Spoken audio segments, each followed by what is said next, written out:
একটা বিষয় আপনাদের কাছে না শেয়ার করলে নিজেকেই আমার খুব অপরাধী মনে হচ্ছে। এই জান্নাত তুয়া, হিরো আলম বা অপু ভাই, এদের মাসিক গড় আয় ইনকাম কত? এদের মাসিক গড় আয় ইনকাম কত? আজকের এই ভিডিওটির মাধ্যমে আপনাদেরকে আমি পরিষ্কারভাবে ক্লিয়ার করে দিচ্ছি। কারণ এই বিষয়ে পরিষ্কার না করলে একটা আমাকে নিজের কাছে একটা খুব ঝামেলা মনে হইতেছে, মানে অপরাধী মনে হইতেছে। সেইজন্য আজকের এই ভিডিওটি তৈরি করা।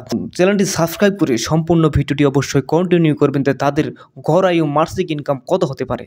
তো কথা না বাজিয়ে চলুন শুরু করা যাক মূল ভিডিও। এখানে অপু ভাই, যিনি সৌদি আরবের মেয়েকে পটায়া তিনি ভিডিও বানাতেছেন টিকটকে, ফেসবুকে, ইউটিউবে। তার মাসিক গড় আয় ইনকাম কত হতে পারে? সে আবারও একটা টিকটকে বলছে যে আমি 2 কোটি দামের একটা গাড়ি কিনছি। আসলে এই কথাটি কত পার্সেন্ট সত্য হতে পারে?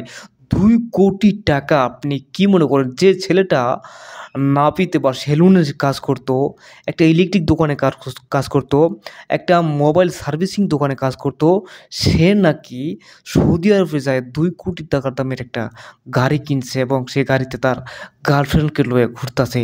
আসলে কথাটা কত পার্সেন্ট সত্য হতে পারে? যে টিকটক থেকে বা ফেসবুক বা ইউটিউব, এই ৩ টা জিনিস থেকে কত টাকা একটা মানুষের ইনকাম হতে হলে একটা 2 কোটি দামের গাড়ি কেনা যায়? আচ্ছা, ভাইরাল কনটেন্টের নাম একটু বলি আমি। এটা হচ্ছে জান্নাত তোহা, তারা পারছে 2 কোটি দামের গাড়ি কিনতে। মামুন লায়লা, তারা পারছে 2 কোটি টাকা দামের গাড়ি কিনতে। হিরো আলম পারছে 2 কোটি টাকা দামের গাড়ি কিনতে টিকটক করে। এটা কি আপনাদের কাছে মনে হয় যে সে 2 কোটি টাকা দামের গাড়ি কিনছে? এটা সম্পূর্ণ কথাটি বানোয়াট এবং ভুয়া। সে কিছু ভিউজ ইনকাম করার জন্য, সে কিছু ডলার ইনকাম করার জন্যই সে বলেছে আমি 2 কোটি টাকা দামের একটা গাড়ি কিনেছি। আসলে যদিও কিনেছে, তাহলে সব তার এটা ছিল অবৈধ টাকা। কারণ টিকটকে, ফেসবুকে ইনকাম করে 2 কোটি টাকা দামের গাড়ি কিনা লাগতো না। এরা আসলে একেক সময় একেকটা ভিডিওর গুজব ছড়ে ভাইরাল হইতেছে। বুঝেননি? এরা আসলে একেক সময় একেক রকমের ভিডিও বানায়ে ভাইরাল হইতাছে। আসলে এটা কারো পক্ষে সম্ভব যে ইউটিউবে, টিকটকে টাকা দিয়ে, ফেসবুকে টাকা দিয়ে 2 কোটি টাকা দামের গাড়ি কিনা? হুম?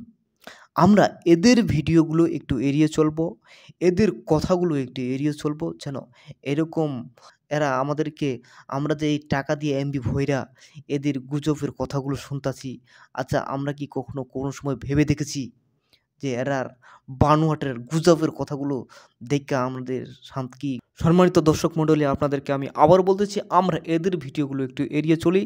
ভবিষ্যৎ প্রজন্ম যেন আমাদের নষ্ট না হয়। আমরা টাকা দিয়ে এমবি ভইরা সুন্দর, সুন্দর ভিডিও আছে, ভিডিওগুলো দেখব। যাতে এই ভিডিওগুলো দেখে কিছু শেখা যায়, কিছু করা যায়। এরকম আমরা টাকা দিয়ে এমবি ভইরা এরকম ভিডিও দেখব, যাতে ভবিষ্যতে কিছু শেখা যায়, কিছু একটা করা যায়। যে যেখানে আছেন ভালো থাকবেন, সুস্থ থাকবেন। আল্লাহ হাফেজ।